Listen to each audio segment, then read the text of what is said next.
After a lifetime of saving and investing, your TFSA will likely grow into something big. But now that you're there, you might be wondering, how do you actually make the most of it? Now, I see this all the time with clients who have done a great job building wealth in their TFSA, but haven't planned how to draw from it strategically or have no idea what they're gonna do with it. So in this video, I'll show you the TFSA strategies that work best, whether you're a single retiree, part of a couple, or even business owner, so you could turn that hard-earned tax-free money into a smart, sustainable income plan. But first, let's talk about why the TFSA matters so much in retirement. Now, there are two key things you need to know about your TFSA in retirement. First, withdrawals are completely tax-free and don't count as income, which means that they won't affect benefits like OAS or GIS. Second is that any amount you withdraw can be recontributed the following year since your contribution room resets every January 1st.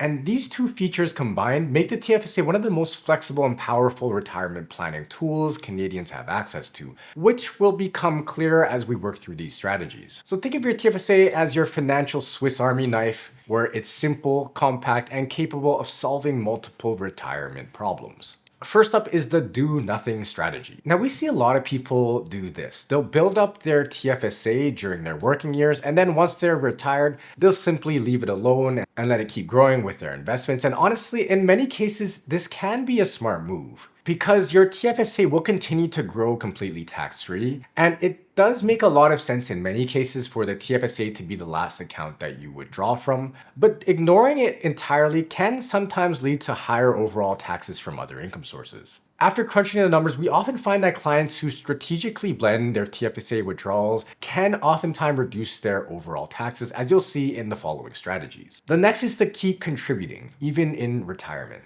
A lot of retirees don't realize they can still contribute to their TFSA after they stop working. There's no age limit and no requirement for earned income. As long as you're a Canadian resident, you'll continue to have access and build contribution room each year. This means you could use money from your RIF withdrawals, non-registered investments, or even part-time or business income to top up your TFSA annually. And it's one of the best ways to keep your wealth compounding tax-free in retirement. Continuing to contribute gives you a lot of flexibility as well. So whether it's like funding travel or helping kids or grandkids or covering unexpected home or medical expenses, your TFSA can become a reliable tax-free source of money you can access anytime. And best of all, you could refill it later.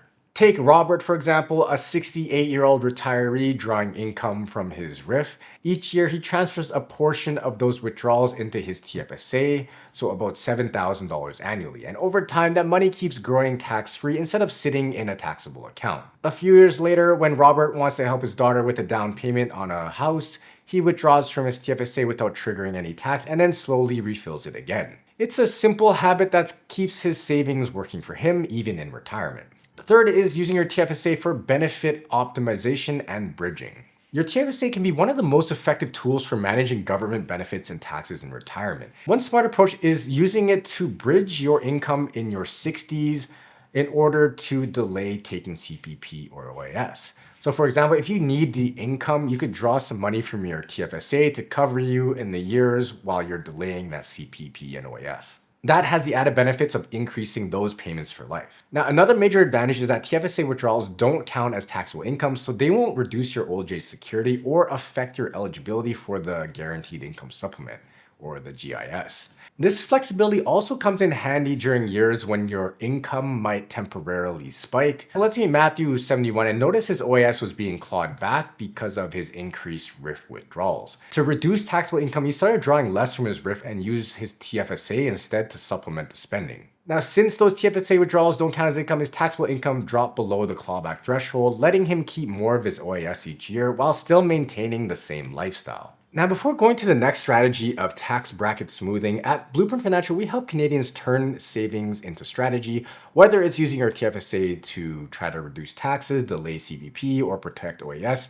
We'll help build a personalized plan tailored to your goals. So visit our website to book a discovery call with us today, because to build the retirement you want, you need the right blueprint. All right, let's go to tax bracket smoothing now. It's possible for you to use your TFSA as a tax shock absorber. It helps you keep your taxable income within a lower bracket instead of spilling into a higher one. Because for certain tax brackets, your marginal tax rate can increase quite significantly. So let me show you what I mean in this example. So meet Anne, who's a 67-year-old retiree in Ontario. Her annual RIF and CPP income totals around $50,000. Now, in 2025, the combined federal and provincial tax rate on her income up to $52,886 is about 19.55%. But once you pass that level, the rate jumps to roughly 23.6%. And by 57,000, it climbs again to almost 30%. So that's a pretty huge bump. So that year in particular, Anne needs an extra $10,000 to replace her roof. If she took it from her RIF, it would push her income above that $57,000 mark,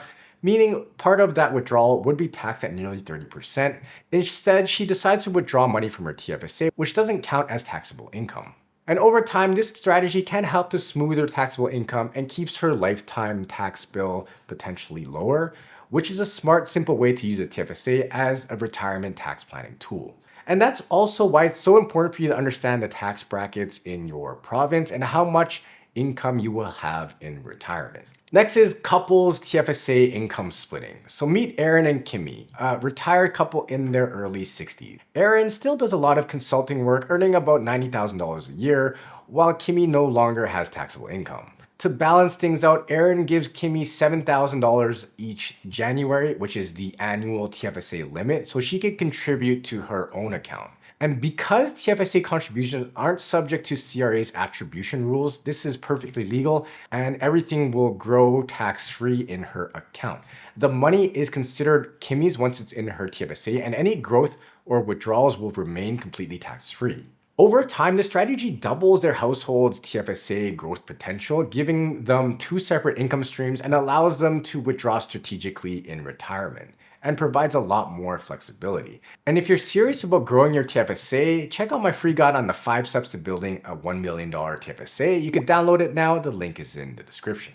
All right, next is the TFSA estate planning strategies. Now, your TFSA isn't just a great retirement tool, it's also one of the most efficient ways to pass on wealth. Now, if you're married, name your spouse as the successor holder. This allows your entire TFSA to transfer directly and tax-free at death. Your spouse simply takes over the account, keeping all the same investments and ongoing tax-free growth without using up any of their own TFSA room. If you name beneficiaries instead, such as adult children, they'll still receive the TFSA proceeds tax-free, but there's an important catch. Any growth after the date of death is taxable to them. For example, if your TFSA is worth $150,000 and you've named 3 children as equal beneficiaries, each would receive $50,000 tax-free minus any post-death growth. It's a simple, probate-free way to leave a clean and efficient legacy for your family. Next is using your TFSA when retiring abroad. So if you plan to retire outside Canada and become a non-resident, your TFSA can still be incredibly useful. But there are a few key rules to understand. Now, once you become a non-resident of Canada, your existing TFSA remains tax-free in Canada. You can keep all your investments inside it, and any growth or withdrawals will still be completely tax-free from the CRA's perspective. But there are some catches. For example, you'll stop earning a new contribution room, and any contributions made while you're a non-resident will be penalized at 1% per month.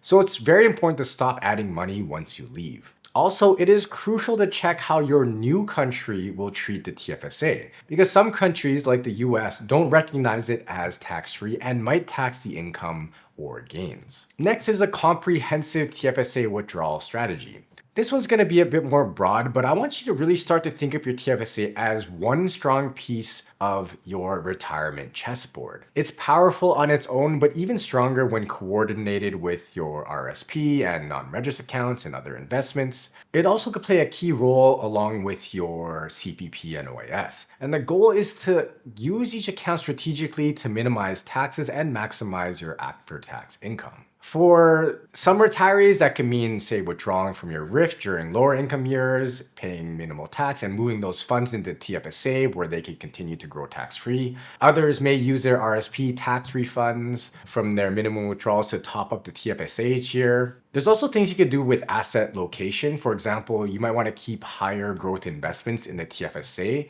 whereas you want perhaps to avoid US dividend stocks in the TFSA because that does come with a 15% additional tax on that. The ideal approach will vary by your income level, province, and lifestyle goals, but when you coordinate all your accounts together, that's where the real magic happens.